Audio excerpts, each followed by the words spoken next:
우리 동네에서는 동생을 먼저 시집 보내는 법이 없다. 그래 얘기하면 당하는 수밖에 없죠.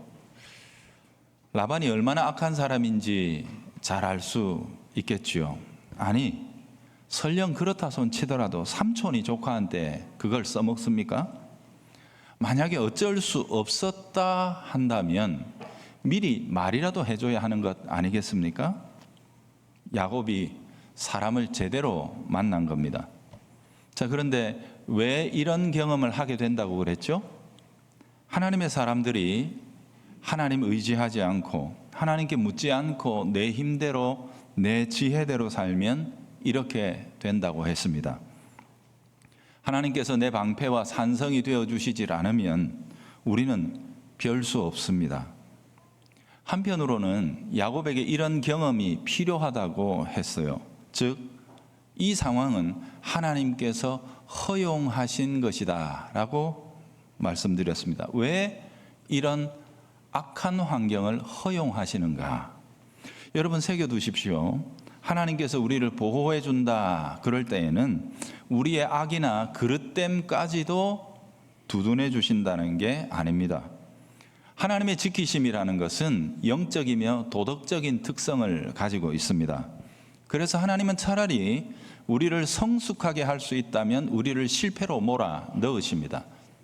그 과정에서 우리를 하나님은 도리어 더 성숙하게 만드시는 거예요. 즉, 합력해서 결국 선을 이루어내시기는 하지만 그 과정에서 심지어 악조차도 주님은 사용하실 수 있다, 허용하실 수 있다는 사실을 결코 잊으면 안 됩니다. 물론 그 전제는 여러 가지가 있습니다. 하나님은 그 모든 악을 능히 다루시고 극복해내실 수 있기 때문에 허용하시는 것도 있습니다. 자, 그래서 우리는 잘 정리해 두어야 할 필요가 있습니다. 왜 하나님께서 야곱에게 혹은 우리들에게 이런 악을 허용하시는가 하는 문제죠. 첫 번째는 야곱의 경우에 해당되겠죠. 주로 그 악을 통해서 과거에 자신이 어떤 사람이었는지를 돌아보게 하십니다. 야곱은 라반의 간교함 속에서 과거의 자신을 보아야 합니다. 자기 안에도 라반이 그대로 들어 있었지 않습니까? 남의 약점을 잡고 자기 실속을 챙기며 사는 삶이라는 게 스스로는 얼마나 지혜로운가 하면서 의기양양했지요. 팥죽 한 그릇으로 남의 상속권을 홀라당 가로챘으니까 장사하려면 이렇게 해야지. 이길 때는 너무 좋았는데 입장 바꿔놓고 당하는 자 위치에 서 보니까 그게 얼마나 깊은 상처와 분노를 불러오는 행동인지를 깨닫게 하신 것입니다. 그런 식으로 삶이 이어져 나가게 된다면 어느 누구도 서로를 믿지 못하고 의심하고 일단은 뒷조사부터 해야 관계가 시작되는 이런 형편에 처하지 않겠습니까? 결국 만인에 대한 싸움 혹은 의심, 이런 사회를 만들 수밖에 없는 게 이런 방식이라는 걸 깨닫게 되는 거예요. 진실함이 사라진 관계, 신뢰가 무너져버린 사회, 그것이 서로에게 얼마나 위험하고 고통스러운 것인지를 삼촌이라는 혈육을 통해서 더욱더 뼈저리게 야곱이 체감하도록 하나님께서 몰아가고 계시는 것입니다. 사랑하는 성도 여러분, 우리 그리스도인들은 무조건 진실해야 됩니다. 손해를 볼지라도 정직해야 됩니다. 성경은 우리에게 너희가 전에는 어둠이었다, 너희도 어둠이었다, 그러나 이제는 주님 안에서 빛이 되었다. 빛의 자녀들처럼 행하라. 빛의 열매는 모든 착함과 의로움과 진실함에 있느니라 라고 말씀하고 있죠. 이건 자주 말씀드렸으니까 이제는 두 번째로 넘어가 봅시다. 야곱에게 하나님이 이 악을 허용하신 두 번째 이유는 야곱 자신의 뜻 혹은 우리의 뜻이 아니라 주님의 뜻대로 되는 것임을 새겨주시기 위해서입니다. 여러분, 야곱은 에서의 분노 때문에 그 집에서 도망쳐 나왔습니다. 쫓겨 나왔습니다. 그렇게 나오면서 삶이 내가 아무리 치밀하게 계산해서 내 계산대로 딱 들어맞아서 이겼는데도 그렇다고 해서 내 뜻대로 결과가 오는 것은 아니구나, 이걸 배웠던 거거든요. 그러나 이제 다시 그에게 급한 일이 생기자 여전히 자기 계획대로 행동합니다. 자기 셈대로 돌아가는 습성을 드러내고 만다는 겁니다. 여러분, 진정한 변화, 영적인 성숙이라는 게 단 한순간에 몇몇 가지 큰 사건으로 일어나는 것이 아니라는 것을 아셔야 됩니다. 한번 크게 은혜 받았다고 해서 그것으로 무슨 용 빼는 변화가 우리의 인격에 일어나는 것은 결코 아닙니다. 그래서 참된 변화는 지속적으로 변화가 누적될 때 생기는 겁니다. 작지만 매일마다 우리 속에 하나님의 은혜가 임해서 그 은혜의 방식에 조금씩 길들여져 가야만 비로소 성숙한 단계에 도달하는 겁니다. 몇 번의 큰 은혜가 아니라 작고 매일마다 사건마다 반복되는 은혜를 체험하는 것이 가장 효율적인 성숙의 방식인 것을 깨달아야 합니다. 그래서 그걸 연습해야 하는 거죠. 그게 지난주에 우리가 보았던 일상의 은혜를 추구하라 하는 것이죠. 그런데 사람들은 대체로 이걸 잘 몰라요. 큰 은혜, 사람들에게 말하기는 좋죠. 무슨 어디 드러내놓고 이런 일이 있었다라고 드러내기는 좋지만 그게 우리를 근본적으로 변화시키지 못한다. 이 사실을 꼭 기억해야 됩니다. 여러분, 진짜 신앙이 언제 드러나는 줄 아십니까? 우리가 포기 못하는 일들을 대면할 때 그때 진짜 신앙이 드러납니다. 그때 머물러 서서 그 문제 앞에서 주님의 뜻을 묻고 기다릴 수 있다면 그게 좋은 신앙입니다. 다급한 일 앞에서도 하나님이 하나님 노릇하실 수 있도록 우리의 자리를 비워드리는 겁니다. 때로는 내 생각과 전혀 다르게 응답이 온다 할지라도 하나님이시니까 순종할 수 있는 바로 그때 참 신앙이 드러나는 거예요. 그런데 야곱은 라헬에 관한 문제를 내려놓지를 못합니다. 즉, 그 순간 혹은 그 문제에 있어서만큼은 하나님이 아니신 겁니다. 다시 자신이 주인 노릇하는 거예요. 잘 믿고 있습니다. 다른 모든 부분에 있어서는 아무 문제 없이 살아가는데 딱 그 문제에 있어서만큼은 하나님 아니신 거예요. 21절에 나오는 야곱의 음성을 여러분 한번 주목해서 보십시오. 그가 지난 7년 동안 어떻게 살아왔는지, 어떻게 이 문제를 대처해 왔는지가 아주 선명하게 나타나죠. 내 기한이 찼습니다. 내 아내를 내게 주십시오. 내가 그에게 들어가겠습니다. 이 짧은 문장 안에 나라는 말이 그것도 주격으로 강조적으로 4번씩이나 들어가 있습니다. 즉, 야곱에게 있어서 이 문제는 철저하게 내 겁니다. 내 문제입니다. 이건 내가 해야 하고 나로 가득 차 있는 문제였다는 사실을 우리는 여기에서 발견할 수 있게 되는 거죠. 사실 7년이라고 했지만 오늘날로 치자면 사내 연애 아닙니까?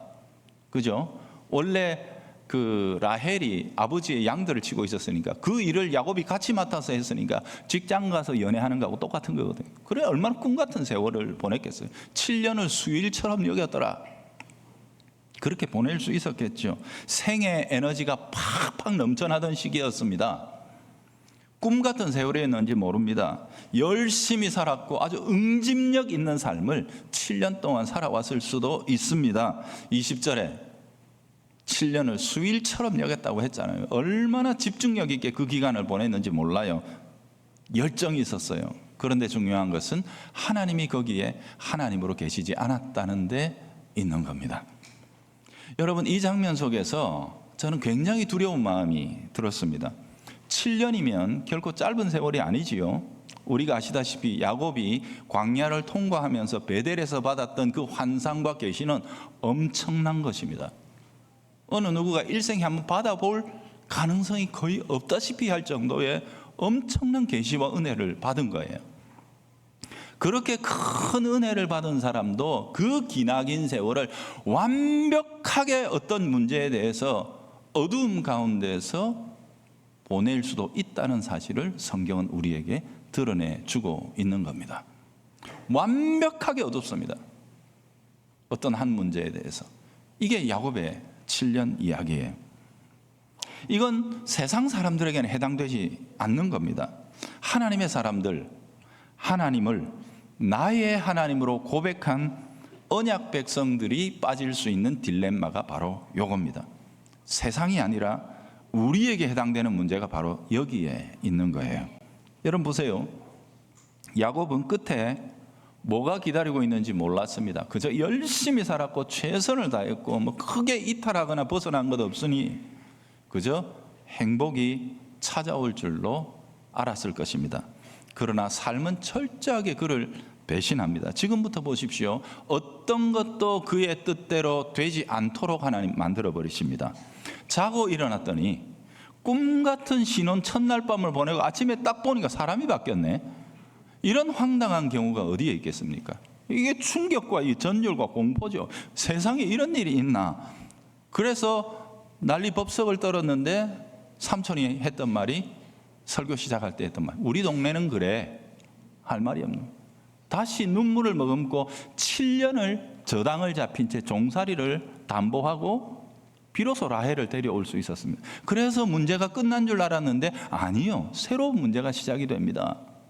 여러분, 그 당시에요, 어쨌든 남편은 아내에게 아무리 싫어도 의무적으로 같이 지내야 되는 비율이 있대요. 일부 다처제가 그때는 여러모로 보편화되어 있었을 테니까 적어도 아내로 맞아들였다면 적어도 열흘에 한 번 혹은 한 달에 한 번이라도 가야 된다, 뭐 이런 게 있었던 것 같아요. 그래서 야곱은 백날 첫날 라헬하고만 있고 싶은데 그러지는 못하고 한 달에 한 번 정도 레아한테 가는데 희한하게 레아만 아들을 낳네. 이런 일이 있을 수 있나요? 야곱의 계산에서는 도저히 있을 수 없는 일이고, 이거는 상식적으로 과학적으로 납득이 될 수 없는 일들만 자꾸 일어나는 거예요. 전혀 자신이 계획하고 원하던 방향대로 삶이 가지 않는 겁니다. 왜 삶이 이처럼 내 생각과 계획과는 정반대로 흘러가는 것인가? 야곱은 괴롭고 답답했을 것입니다. 하나님이 좀 도와주시면 얼마나 좋을까? 말씀해 주시면 좋을 텐데 광야에서 지켜주신다고 해놓고, 동행하신다고 해놓고, 이게 뭐냐? 그럴 수 있지요. 하지만 하나님은 침묵하십니다. 아니, 하나님의 침묵이 하나님의 응답입니다.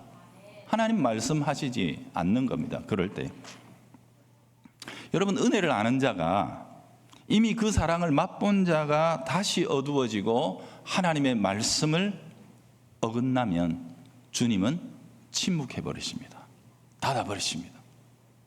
하나님과의 관계가 끊어지는 건 아니에요. 관계는 결코 끊어지지 않습니다. 그러나 하나님과의 교제가 중단이 됩니다. 하나님의 말씀이 우리의 삶에서 거두어지면 우리는 세상을 결코 이길 수 없습니다.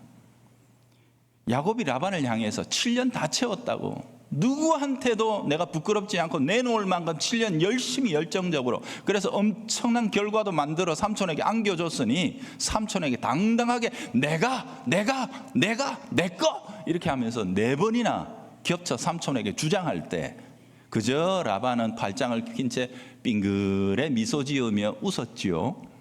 야곱은 그 웃음의 의미를 몰랐습니다. 자신에게 또 다른 함정을 파놓고 올무를 놓고 있는 자가 승리의 미소를 짓고 있는 것이라는 걸, 야곱은 속으로 삼촌이 되게 만족했나 보다, 저렇게 흐뭇한 거 보니 7년이 헛되지 않았어 했지만 깨몽이었습니다. 그것은 자신을 더 깊은 올무에 채워넣기 위한 삼촌의 미소였습니다. 자, 그런데 말입니다, 성경을 주의 깊게 보면 이런 표면적인 소란과 혼란 속에서도 하나님의 뜻은 이루어져 가고 있는 것을 봅니다. 야곱의 뜻은 철저하게 뭉개져 가고 있지만 놀랍게도 하나님이 야곱에게 약속하신 것만큼은 계속해서 진행이 돼가요. 모든 일들은 점점 악하고 어지럽게 꼬여만 갑니다. 그 와중에서 하나님의 언약, 하나님께서는 당신의 언약을 야곱 안에서 이루어가고 계십니다. 이걸 신학에서는 뭐라 그러냐면 하나님의 신실하심이라 그래요. 신실하심이란 언약을 맺은 자가 상대방에 대해서 내가 책임져야 할 언약의 책임 분량을 감당해낸다는 뜻입니다. 그게 바로 신실함입니다. 내가 약속한 역할을 정확하게 지켜낸다는 뜻이에요. 그걸 또 다른 용어로는 의라고 그럽니다. 신실함이 의입니다. 여러분 보세요. 라반은 진짜로 악에 악을 더한 사람입니다. 야곱은 불신앙과 무지에 빠져 있습니다. 라헬은 욕심과 분노로 가득 찬 여인입니다. 이 셋이 어울려 가지고 지금 외적으로는 역사를 주도해 나가고 있어요. 모든 악과 기만과 분노함이 분탕질하고 있는 속에서 하나님만은 그럼에도 불구하고 그들 속에서 당신이 약속하신 것을 이루어 가신다. 제가 예전에 한번 소개해드린 영어 표현이 있죠. God never wastes anything, even waste. 하나님은 쓰레기조차도 낭비하지 않으신다. 우리의 인생에 딱 없었으면 좋았을 것 같은 그런 처참한 경험들, 정말 부끄럽고 수치스러운 경험들, 이거 딱 빼버리면 인생이 빛날 것 같은, 아니요, 오히려 그것을 들어서 하나님은 우리를 선하게 인도하시고 그것마저도 낭비하시지 않는다는 게 우리는 성경을 통해서 발견할 수 있는 내용이에요. 그리스도인들의 궁극적인 승리의 확신이 어디 있습니까? 우리가 이처럼 모자라고 이처럼 악과 죄밖에 주님 앞에 드리는 게 없는데도 불구하고 우리가 이길 거라고 확신할 수 있는 근거가 어디에 있습니까? 그런즉 이 모든 일에도 불구하고 우리를 사랑하시는 그분으로 말미암아 우리가 넉넉하게 이기느니라. 우리의 승리는 바로 그분한테 있는 거예요. 이처럼 악하고 어두워진 사람들 틈바구니 속에서 하나님이 어떻게 자기의 뜻을 이루어 가시는가? 라헬입니다. 레아입니다. 레아. 라헬 아닙니다. 레아. 라반이며 야곱이며 라헬같이 드세기만 한 이런 사람들의 틈바구니 속에 끼어가지고 소위 마트에 가면 마감 시간 되면 땡처리 막 끼워 파는, 그렇게 끼워 파는 물건처럼 라헬에게 섞여서 야곱에게 떠넘겨진 여인 레아입니다. 그런데 하나님의 은혜가 이 레아에게 임하고 열매를 맺습니다. 왜 레아인가? 우리는 잘 모릅니다. 뭐라고 분명하게 근거를 댈 수 없습니다. 하지만 다만 하나님의 은혜요 주권이라고 이렇게 말할 수는 있겠지요. 그런데 성경을 가만히 읽어보면 그럼에도 불구하고 레아가 그럴 수도 있겠다, 납득이 간다 싶은 요소가 분명히 있어요. 그게 뭐냐면 오직 그녀만이 하나님의 은혜를 은혜로 알 만큼 가난하고 낮은 심령을 가졌다 하는 겁니다. 제가 팔복에서 가장 강조했던 주제가 뭐였죠? 심령이 가난한 자. 심령이 가난한 자. 하나님의 모든 은혜와 역사는 거기에서부터 시작합니다. 내 속에 하나님께 드릴 게 없다. 내 안에는 하나님을 기쁘시게 할 만한 것이 아무것도 없다. 그래서 의에 줄이고 목마른 심령이 되는 바로 거기에 하나님의 출발점이 있습니다. 은혜는 마치 물과 같아서 낮은 곳을 향해 흐릅니다. 은혜의 특성은 철저하게 낮은 곳을 향해 내려가요. 은혜의 출처는 위에서부터 와요. 위에서부터 오는데 낮은 데서부터 쌓입니다. 이게 은혜의 특성이에요. 얼마나 놀랍고 감사합니까? 그래서 심령이 가난해지면 누구나 은혜를 받을 수 있어요. 내 마음을 낮추기만 하면 누구나 은혜를 받을 수 있어요. 그게 하나님의 놀라운 선물이에요. 라반과 야곱과 라헬이 만드는 이 혈과 육의 시끄러운 소음들 속에서 오직 레아만이 고요하게 하나님을 향한 찬양과 감사의 소리를 내고 있습니다. 언약의 당사자인 야곱이 깊이 영적으로 잠들어 있는 동안 하나님은 레아를 붙들고 일하십니다.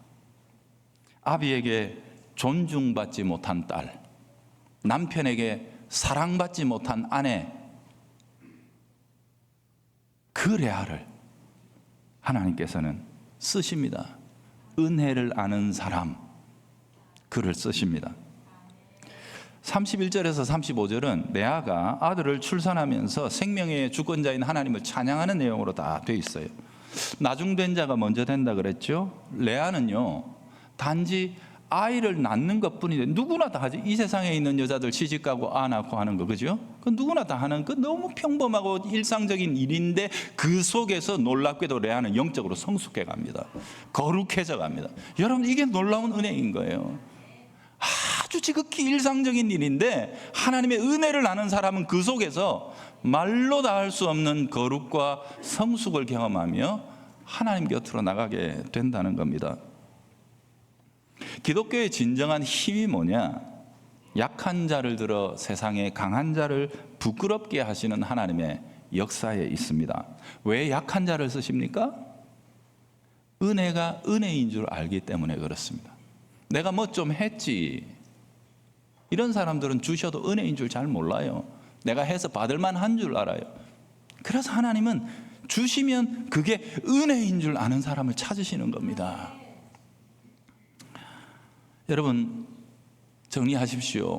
이 얘기가 계속 되어야 되기 때문에 제가 확 매듭짓지는 않고 to be continued. 다음 주에도 계속이 됩니다. 오늘 간략하게 마음에 정리하십시오. 내 뜻대로 안 돼도 주 뜻대로 된다. 하나님은 쓰레기 같은 경험 속에서, 내게 일어나는 악한 경험 속에서도 나를 성장시키신다. 내가 아무것도 가진 것 없고 드러낼 것 없고 자랑할 것 없어도 은혜가 은혜인 줄 알 때 하나님은 나를 통해 당신의 역사를 이루어 가신다. 이 놀라운 사실을 우리의 가슴속에 새기면서 이번 한 주간도 하나님의 손에 붙들리는 하루하루가 되도록 몸부림치는 우리 성도들 되기를 바랍니다.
기쁨과 영광의 나라까지 승리하게 하신 우리 주님, 그 이름 찬양합니다.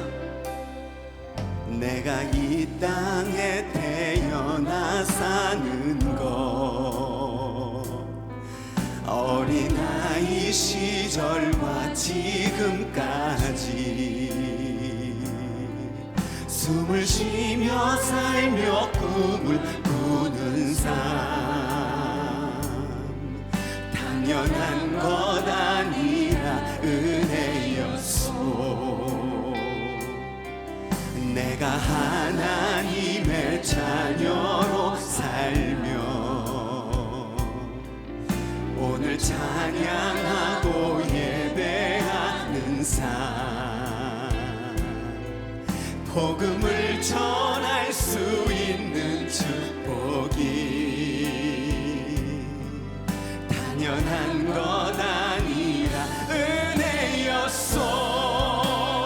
모든 것이 은혜, 은혜, 은혜, 한없는 은혜. 내 삶에 당연한 건 하나도 없었던 것을 모든 것이 은혜, 은혜였소. 모든 것이 은혜, 은혜, 은혜, 한없는 은혜. 내 삶에 당연한 건 하나도 없었던 것을 모든 것이 은혜, 은혜였소. 모든 것이 은혜, 은혜였소. 모든 것이 은혜,